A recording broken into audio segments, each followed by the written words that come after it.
再次做一个《西游释厄了传》的2，这个做一个牛夫人啊，这个小甜甜啊，那么我感觉什么叫群魔乱舞？你说《西游记》啊，作为一个对吧？作为一个这样的一个游戏啊，一个动作类型的闯关游戏，然后呢人物丰富啊，都能理解。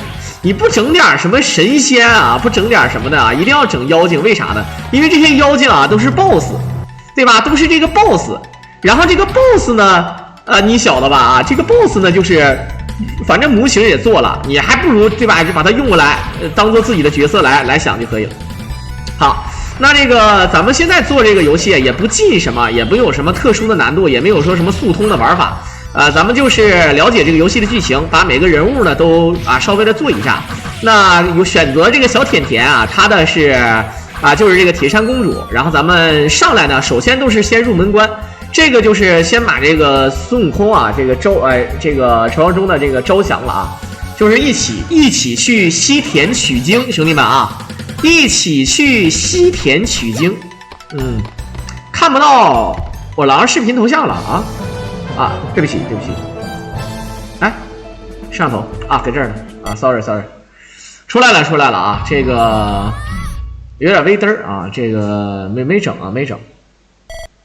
好，我们看看现在这边是第一关啊，这是我们管叫入门关，然后居庸关，然后嘉峪关，对吧？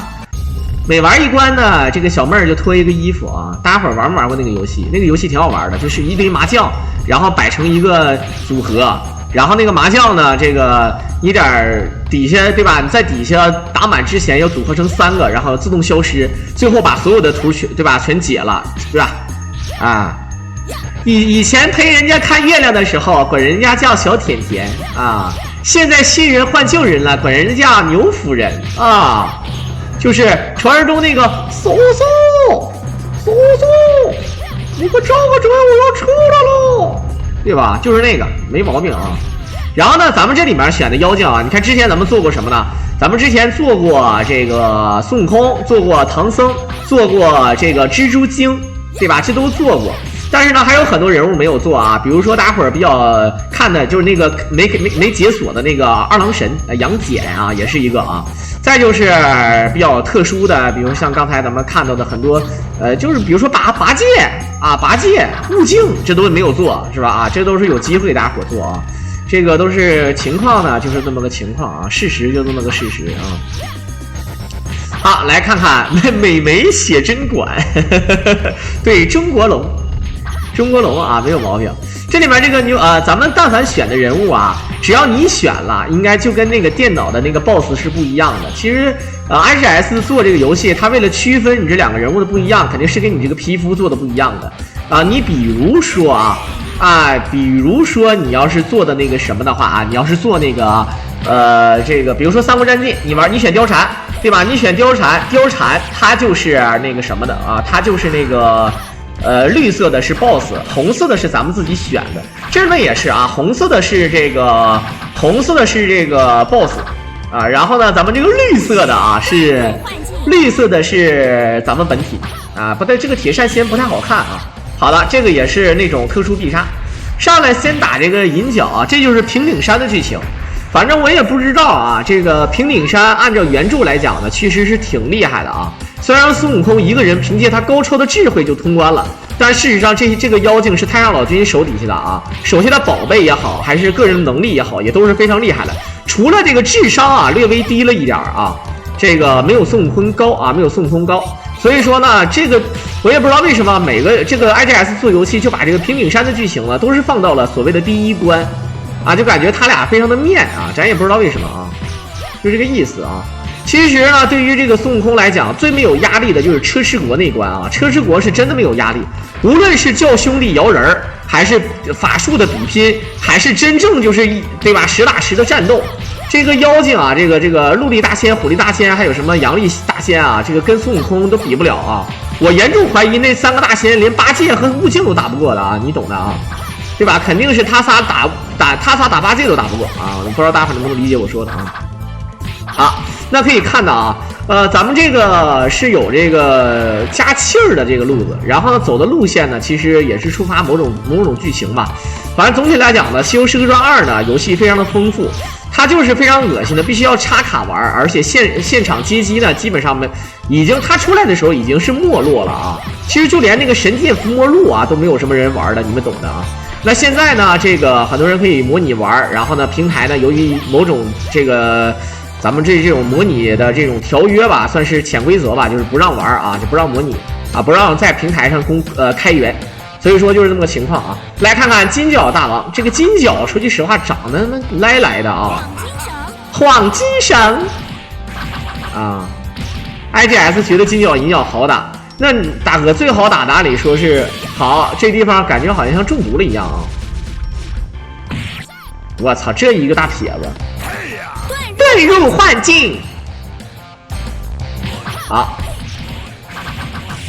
这遁入幻境是有点东西的啊。晚上好，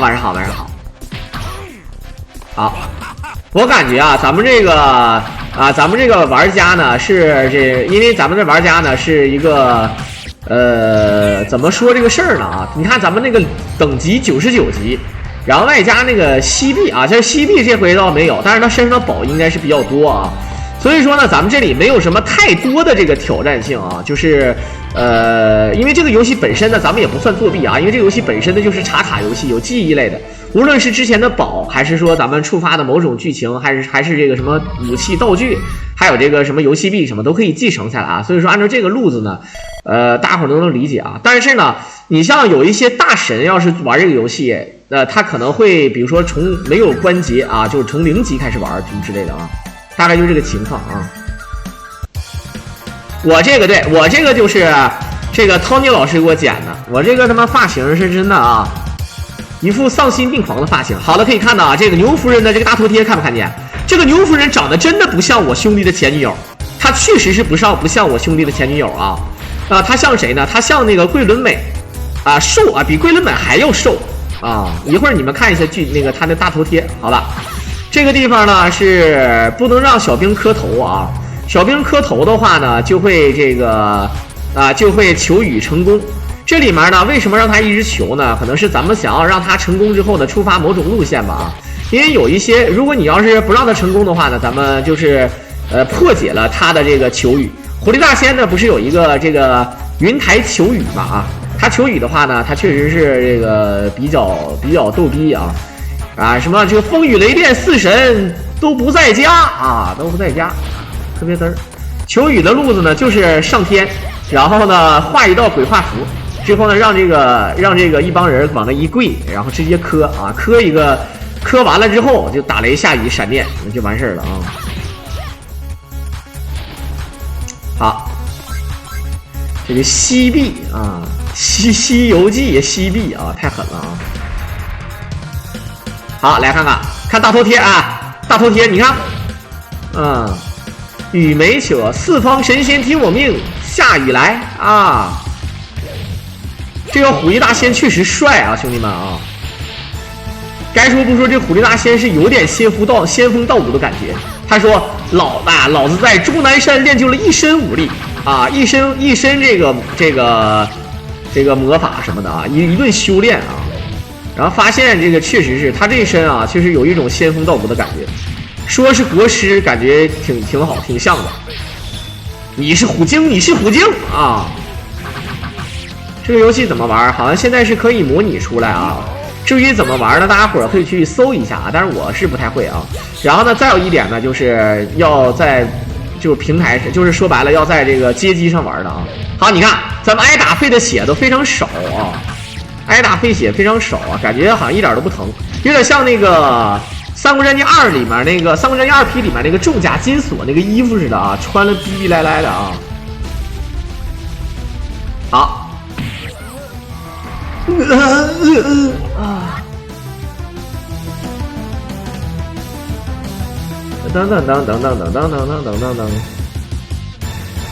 好，来看看，头迷糊了，哎呦，一个后了去啊！直接崩飞了啊！别人说到这个申公豹啊，我就想起来特别有意思，就是我看咱们大家伙都知道看那个什么，看那个这个叫什么封神系列的啊，对吧？都知道申公豹和姜子牙什么的。那我就看那个就是那个动画片姜子牙。大伙儿就最新版本的那个姜子牙，就是先是那个哪吒魔童降世是吧？然后再出一个姜子牙，是同一个公司做的。那个姜子牙里面那个申公豹居然是一个贼好以及贼好的一个小老弟儿啊，让我感觉到哎不对吧？我是不是记错动画片了啊？就一直认为一个叫申公豹的就不是什么好人啊，结果真的是对吧？亲哥们儿重义气啊，真的是牛逼。所以说有的时候吧，这个其实没法说啊。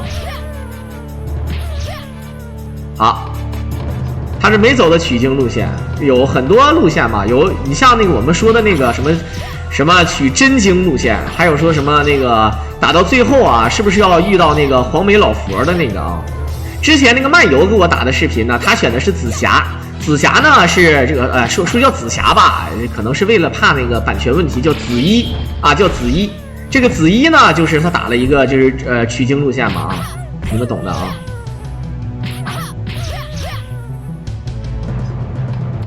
噔，好，来看看陆里仙，可敢跟本天师也怕你不成？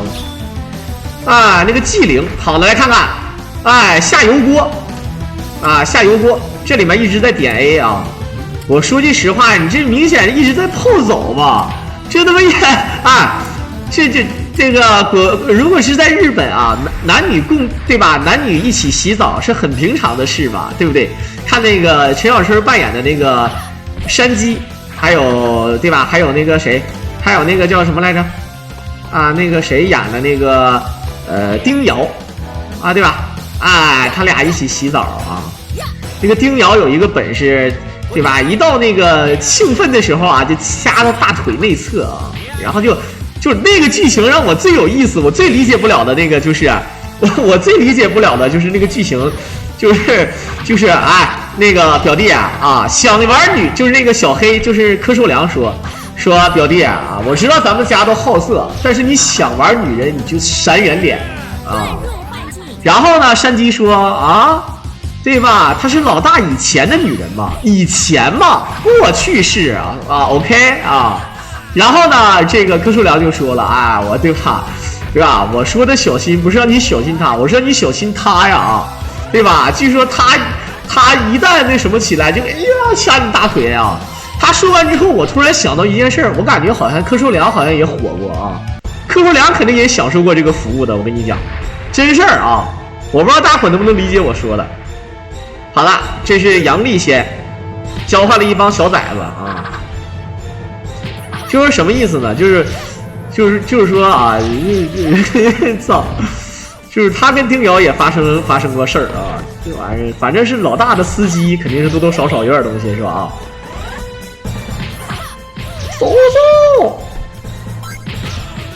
啊，啊，这里面如果要是选。它这里面设计的挺好啊，你选什么样的人呢，都会有一定的这个设定。比如说咱们选这个牛夫人啊，咱们选这个铁扇公主啊，选小甜甜的话呢，你会发现就是非常的屌。就是说他到打那个老牛那个路线的时候，对吧？就有特殊剧情啊，它有特殊剧情，你们懂吧？啊，没有开挂缩写，你要看到他已经99级了，兄弟们啊，他都99级了啊。急急如律令，我想问一下，律令又是谁？为什么急急如律令呢？啊，大哥，你就这么打 BOSS 双 BOSS 吗？你能不能先遁入幻境？什么玩意儿这是？你看啊，挨打确实费血少啊，几乎是不费血的啊。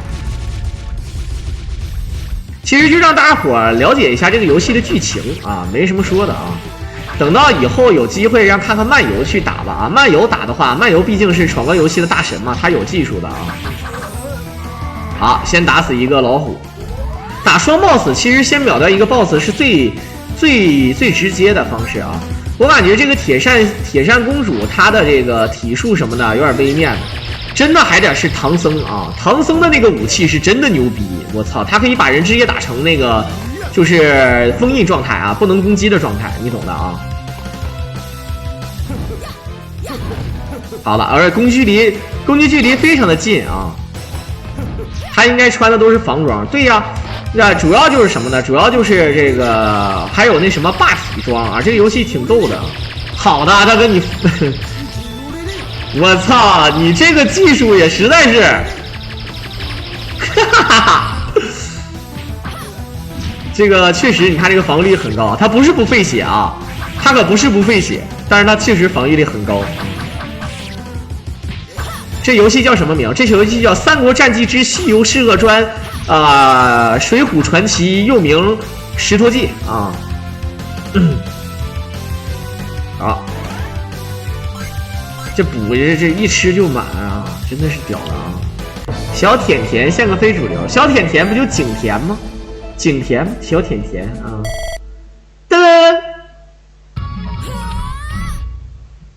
噔噔噔噔噔噔。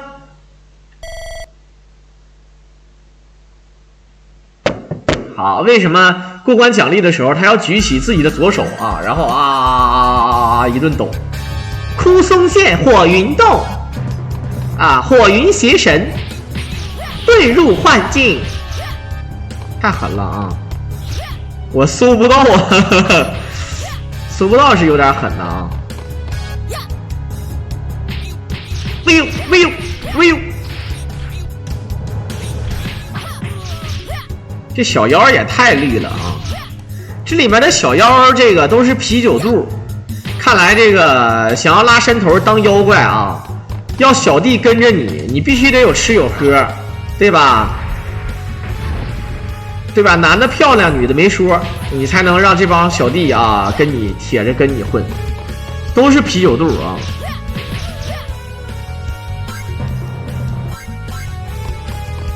好。都有这种，我感觉这玩意儿都是换汤不换药啊，就是说啊，这个只要是闯关游戏啊，无非就是那么几大类啊，什么有 BOSS 有小兵，小兵有弓箭的远程的啊，肉一点的什么的啊，都是这个设定。哎，所以说啊，颠覆游戏的概念是很少能颠覆的，对不对？游戏现在就那么几大类，以后我在想，如果有朝一日咱们可以戴着头盔解说的话，对吧？有朝一日，如果咱们戴着头盔啊，有可能会那种什么 VR 实景、虚拟幻境什么的，那就牛逼了啊！好了，感谢我们的石佛哥3手办卡支持我郎，火云，来看看这个哎，小娃娃啊，就是你看你们没发现吗？感觉这个红孩儿呢，他当然会火，这个咱先不说啊。他这红孩儿跟有的时候他还会什么3头6臂啊，然后呢还像那个哪吒似的啊。这个在《西游记》原著里的哪吒好像在《西游记》原著里的哪吒呢比较这个符合这个设定，但是按照这个我以前的想法，我记得这个按照《封神》里面的说法呢，这个哪吒好像是不是说拿枪的，好像是拿刀的啊。这里面3头6臂，哎呀，你看，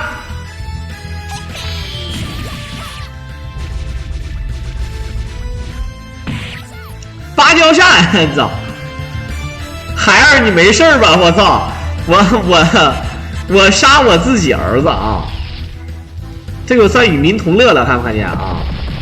你说你西天，你说妈，你说你为什么要妈妈，你为什么要跟着唐僧取经呢？对吧？你对吧？你这个真的是啊。他说没办法，他说对吧？他说其实呢，你爸不是你爸啊，其实你真正的父亲是老孙啊，是你孙叔叔啊。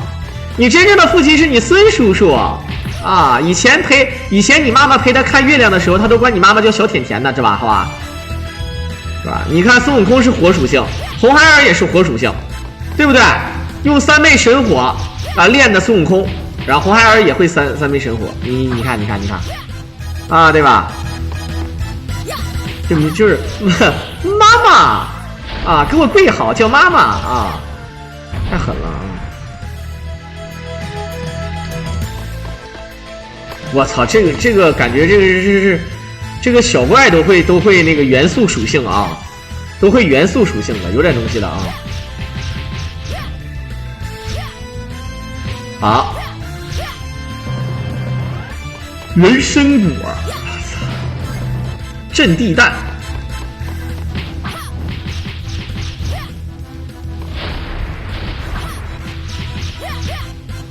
一本正经，一本道是吗？一本正经的胡说八道，简称一本道。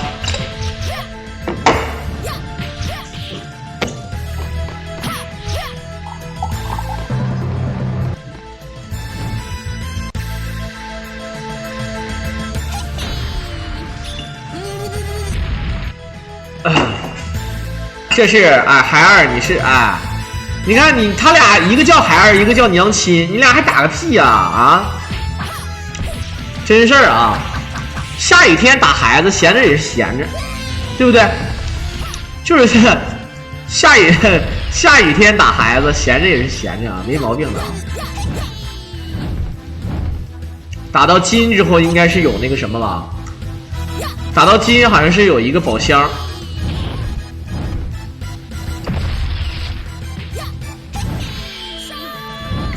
还是土啊，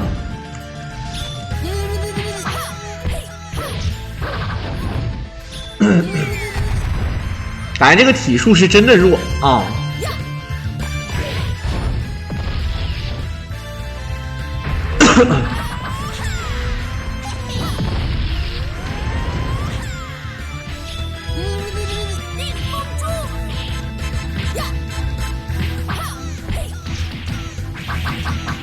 感觉就是打不出我，就是打不出金。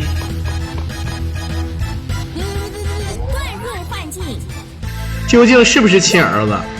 这个女的，你说哎，你说男的啊，你说男的是这个不知道孩子是不是自己的，这个男的不知道孩子是不是自己的，但是你说那女的，她能不知道吗？也未必呀。对不对？比如说生孩子的都去医院，然后这个努力生，然后使了很大的劲儿把孩子生出来之后，然后就被那个护士抱走了，然后就对吧？就开始那个清理去了，因为毕竟对吧？你懂的啊。清理完了之后，当你虚脱了之后一醒啊，抱一个孩子放在你边上，啊，放到你边上，然后呢，放到你边上的时候，对吧？如意宝扇。放到你班上的时候，这个大概就是这么个情况，你懂的啊。就是说，他就说这是你孩子啊，你这个东西怎么说呢啊？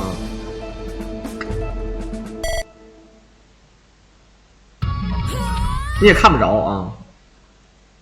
好像据说有的说能录下来什么的，可以给录下来的啊。这样式的，扛着个摄像机，哎。你们都说吧，咱们医院不都说可以让我录下来了吗？啊，就是我们医院是可以让你录下来，但是你录你媳妇儿的，你录我媳妇儿啊，你录的是别人媳妇儿啊，那能行吗？对不对？狸猫换太子，对呀，就很正常。现在就搞不清楚这个灵魂这个说法啊，这个灵魂这个确实是啊。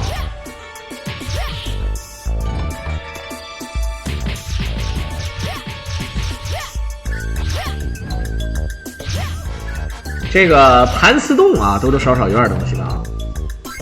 神灵护身符，你看它全是啊，各种东西都攒满了，看不见，各种宝都有啊，全满了啊。我感觉放个宝啥的吧，可以放宝来清怪啊。哎呦我。对，你直接放宝清怪得了，一共9个呢，有对吧？有什么大不了的？像这种超级大宝不放白不放嘛。啊，我记得那个叫引渡西方啊，对吧？还有个叫什么一个冥界的一个什么东西的啊。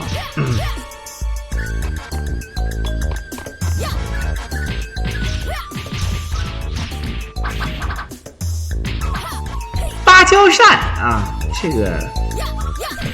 哎呦我去！这个小蜘蛛有点像在世马超啊，有点像在世马超。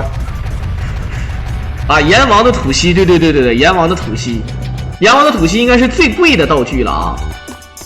来，啊，三藏法师一行，好，来看看这啊，蝎子精啊，这个蝎子精，这个腰挺细呀、说实在话啊，这个蝎子精让我想起那个让我想起那个人马来了，兄弟们啊，有点像那个操。那个战斧后传那个马你知道吧？那个马太他妈帅了啊，对吧？一个人的身子，然后是个马，操！然后关键是他马前腿还得穿着裙子，不要个逼脸啊，到底对吧？你遁入幻境。好了，然后这个蝎子精呢就是一个人身子，然后呢好像还那个啥啊，然后下半身是一个蝎子啊，怪怪的啊。人马的身材其实好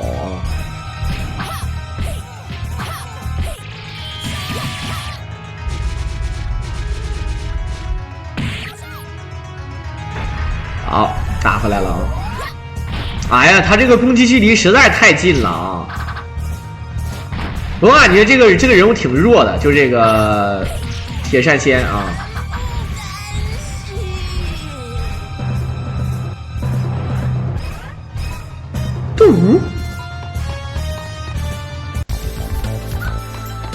好，这个有蜘蛛精，有蝎子精。哎，你看这个小蜘蛛还会，它有6只手啊，可以练那个无影手。这个天罚挺牛逼的，你看这个天罚，其实我感觉就有点像什么呢？就有点像那个火云刀啊，跟火云刀有什么区别啊？没有区别的啊。对不对？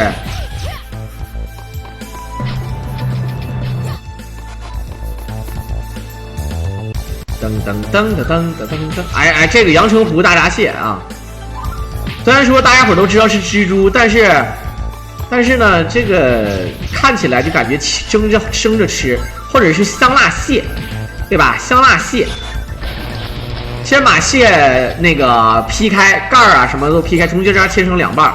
然后呢，检查它有没有对吧脏的，先给刷洗干净。然后呢，腌一下，小腌一下，啊，直接呢就起锅。起锅之后呢，直接就一手这个淡油啊，淡油加豆瓣酱，炒香之后啊，放一块火锅底料，葱姜蒜啊，葱姜蒜爆锅。然后呢，再把这个蟹倒进去，啊，真的是相当的好吃啊。这个游戏叫《西游释厄传2》啊，必须要加一个2。好，哎，唐僧被绑上去，来看影分身之术啊，哎，直接一个影分身，蜘蛛精。这个蜘蛛精长得是说句实在话啊，蜘蛛精绝对长得不磕碜，而且这个蜘蛛精呢身材也绝对好，但是他这个死爹哭妈的这个发型，我感觉跟我今天的发型一个逼样啊。他这个发型比我还磕碜呢，我实话实说啊。好，定猪。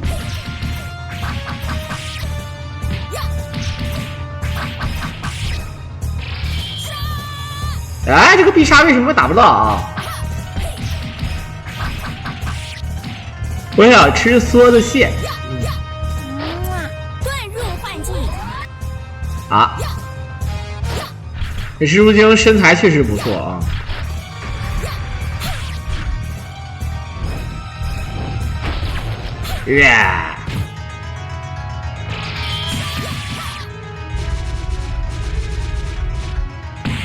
哎呦我去！好，看看，哟，这手上拿的是叉子啊，不知道还以为猴子呢，就是那个蔡宝剑啊，就是西比利亚子，印度尼亚子啊，搞基利亚子，对吧？很像的啊。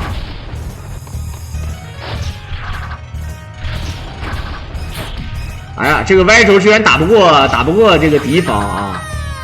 他是用搓地板接他妈升龙，救命啊！走走，我在这儿啊！引渡西方，阎王的吐息，回头是岸。我操！好，这个三藏法师啊，三藏法师刚才一看到累成这个逼样，就感觉好像卸了元阳啊，明显是卸了元阳了啊，太嘚儿了，你懂的啊。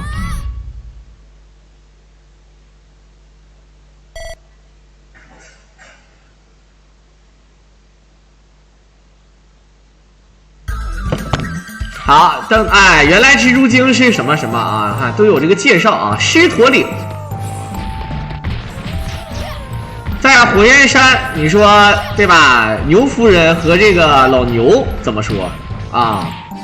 哎，我这个石头树啊，是个大头，我靠！狮驼岭怪怪的，你没发现狮驼岭好像它这个有点像？你看这个还有眼睛，还能瞅。有点像机械的那种感觉啊！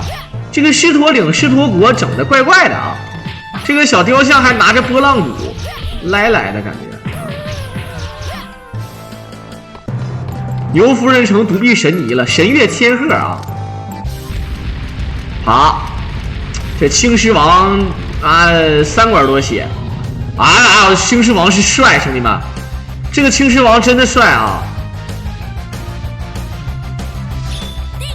明显是魔族之耻，同样是妖怪，居然去保唐僧去取经，对吧？你是妖怪，你不应该抓唐僧吗？啊！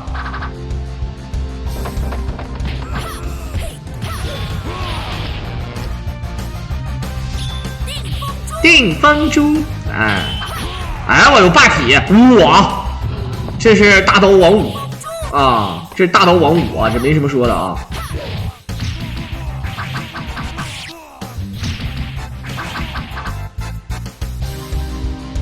哎，还能直接打晕呐！好，触发剧情，俺败了，放俺一马，可以直接杀死，也可以直接放了啊！放了他也得再打他啊！可以选这个剧情的啊！放过青狮王，溜达走了啊！你给他整死他，他也不会死啊！反正是这个情况啊！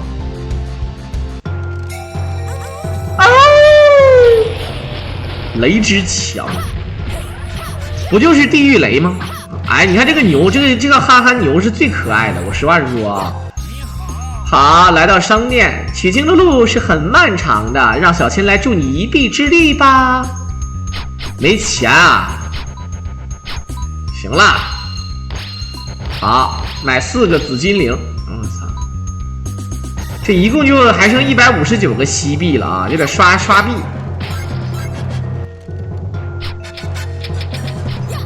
紫金铃，哎，你看就这个牛，哎，这个牛老可爱了，那对吧？非常忠厚老实啊，这个牛，真的，这多忠厚多老实啊，这牛。黄金绳，不是这个黄金绳跟定风珠有什么区别呢？都是把人定住了，对吧？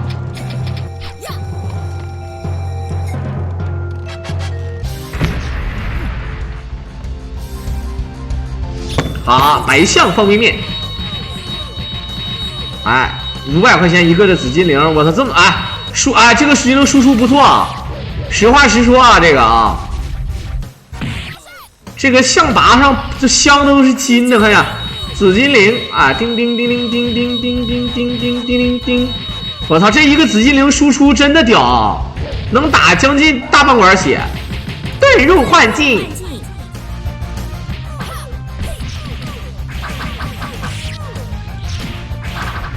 好，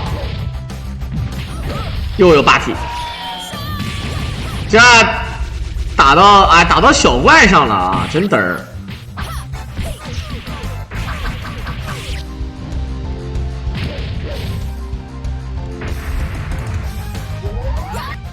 哎，这个这个声音有点像那个什么，有点像那个加血的声音，就从幻境里面出来的那个声音啊，有点像《三国战记2》里面加血的声音。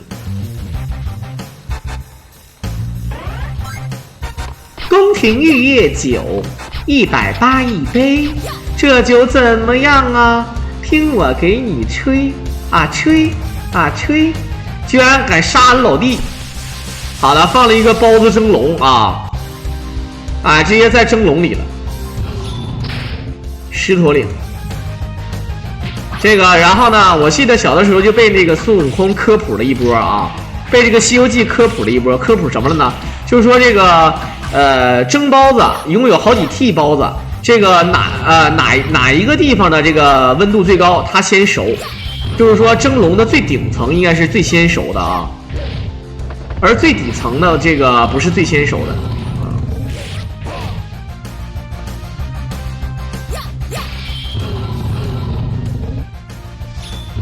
啊！哎呀妈！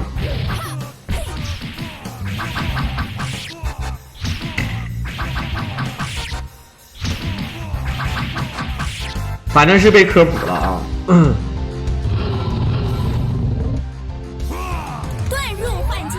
这里面只要是个 BOSS 就能遁入幻境，没有什么克不克的啊。正常就是要遁入幻境，但是这个遁入幻境我觉得也没什么难的，真的，对吧？他就是有的时候他封印你个什么东西啊，也就这么回事了，对吧？没啥啊。哎呦我去，一顿吼！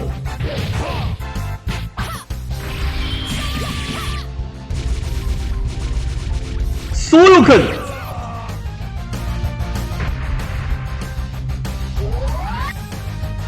噔噔噔噔噔噔噔。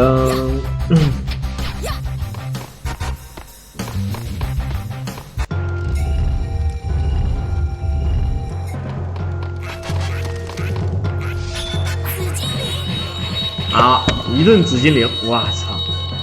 这个刚才他买了4个，我觉得这个作为也是一个大宝啊，也确实是很屌的样子啊。我觉得他这个虽然说不是真全屏，但是真的可以打 BOSS， 主要是打血多呀，对不对？当然他现在开始浪费了啊！哎，你看清兵也厉害，又是这个憨憨的老牛。这牛这太可爱了，这个牛为什么一定要对吧？牛牛这么可爱啊，牛牛这么可爱，为什么要杀他啊？对不对？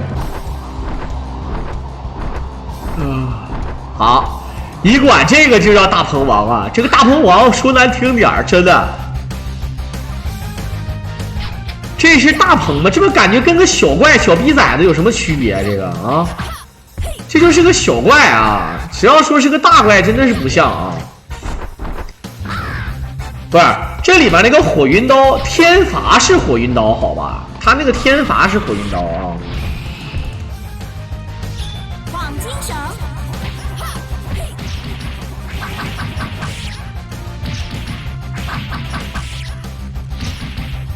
他这个搓地板再接后右跟，这招看来是有点赖啊！哇！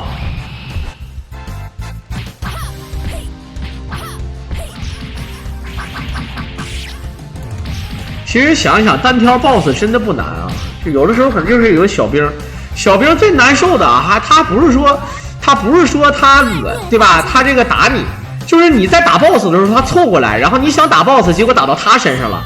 结果这个 boss 呢没挨揍，然后 boss 反打你，这是最嘚儿的啊！天罚必然是雷属性的，那你这个那有天火嘛？这个天罚有很不是正常这个劫啊，对吧？都有什么风火土什么水劫什么都有渡劫嘛啊，都有这种。这个用火很正常啊。结束了。怎么就结束了啊？这就是狮驼岭吗？不给力啊，老师啊，老师啊，你怎么了，老师啊？他还有9个阳光的吐息呢啊！阳光吐息在那个在那个牛魔王那关啊，你就玩去吧，确实屌啊！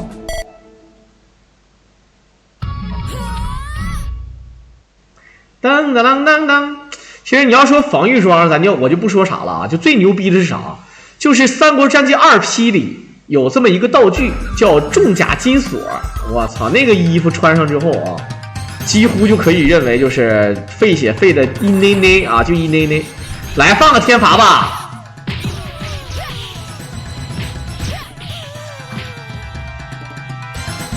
这小怪拿个镰刀，然后啤酒肚，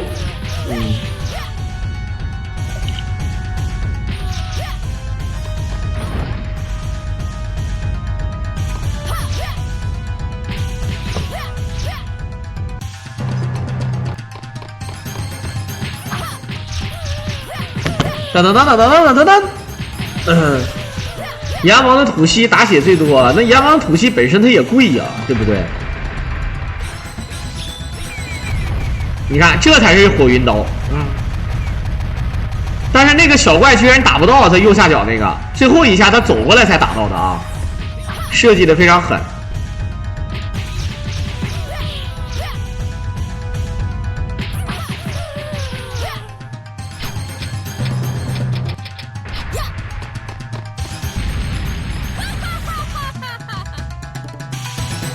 好，玉面为什么啊？玉面公主看不看见啊？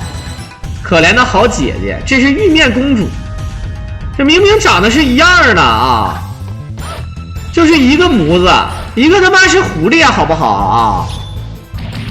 回头是岸，这是，对吧？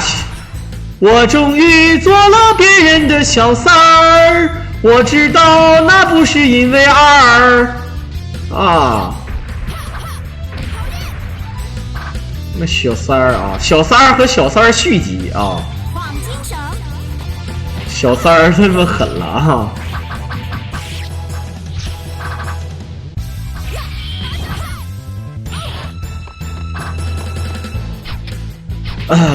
对啊，选其他人，他就是这个是专属剧情的啊，这是专属剧情的，但是。这个嗖嗖，哎呀哎呀哎！祈祷吧，遁入幻境。小三儿，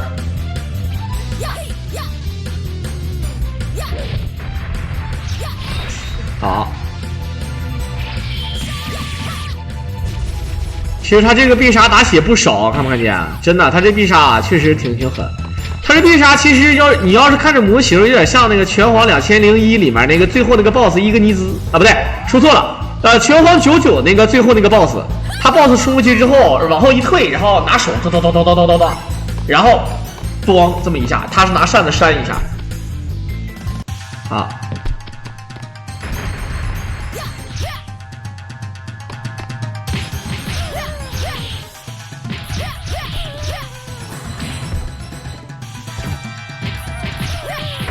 为什么扇子在玉面手哎？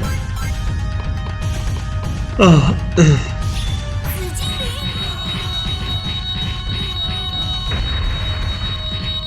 一会儿看看他练那个必杀，你再看看像不像啊？真的是像的啊！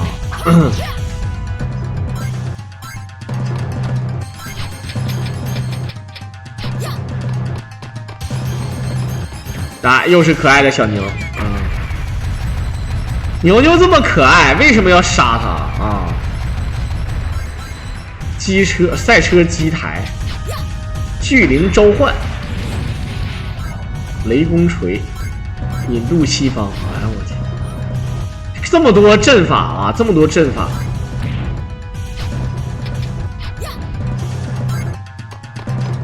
雷公锥啊，不是雷公锤啊。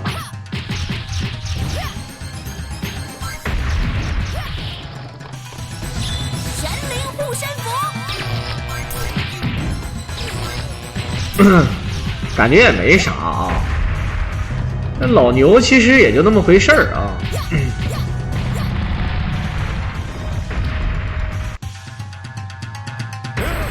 好，老牛一个野蛮出，哎，娘子你回来了，你这个负心汉你都知道了，没错，老娘跟你拼了！我去，这真的太狠了啊！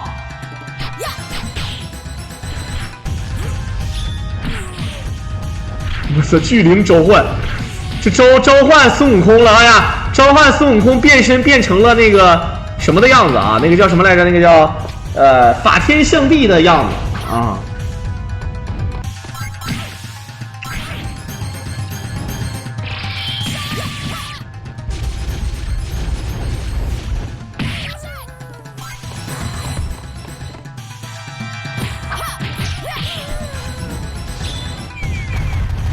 天法，老牛和铁扇他俩一起打，对，是的啊，可以双打，双 boss 啊。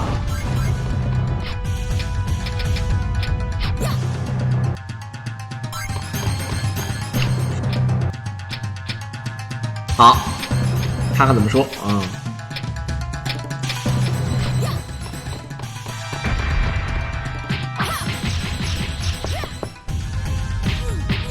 这还有 QQ 上线的声音，我操！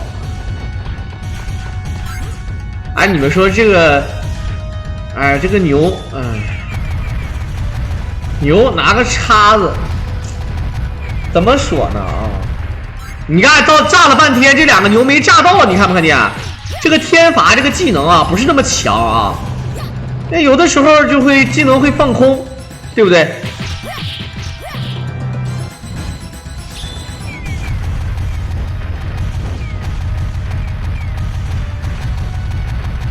你看，有的时候打不到的啊。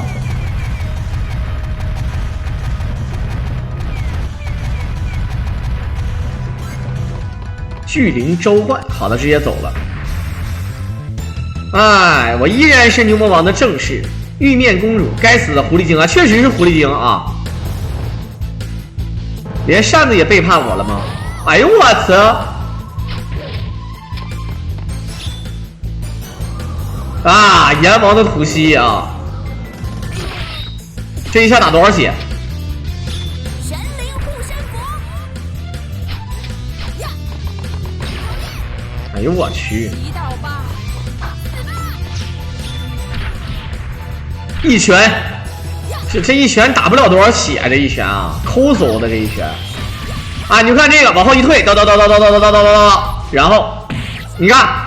像不像那个古力查利路？是不是啊？就是那个99的最后 BOSS 的那个必杀。啥玩意儿？神灵护身符。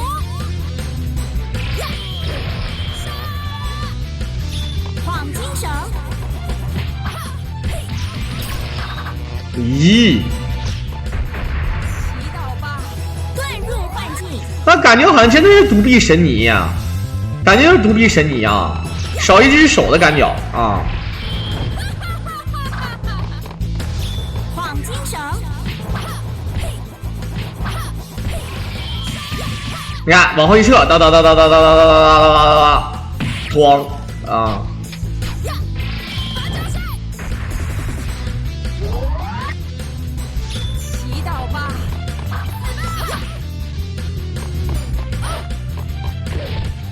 你说这个小妖戴个面具，明明是哎，好，这什么东西啊？这不是啊？有点像二阶堂红丸了。这个技能也很赖的啊，给自己身上放一个那个旋转啊，加强版的那个天师符，确实赖这个啊。叹号，好老牛啊！点，我跟你拼命了！咦，啥？这根本接不上，大哥！黄金绳，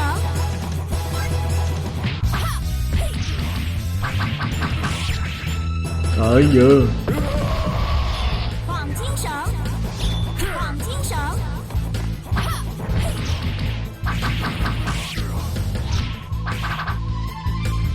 这个小兵还是挺讨厌的啊！黄金绳，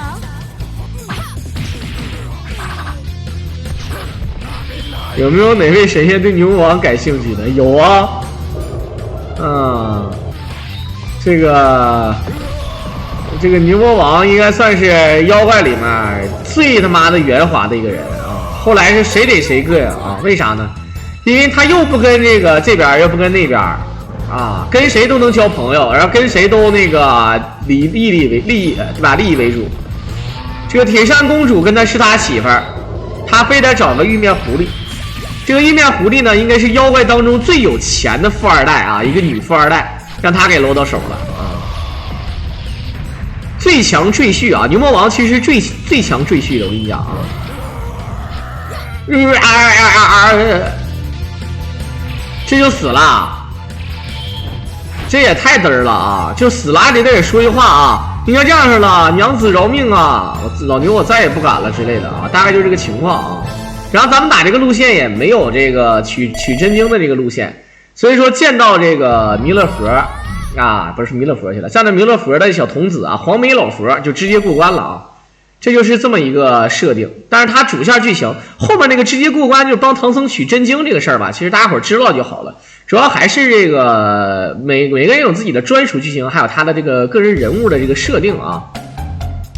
然后就这个情况啊，基本上就这个意思。那也是感谢大伙的收听，如果大伙喜欢我郎解说，可以点击屏幕上的关注和订阅来支持我郎，我们就下期再见吧。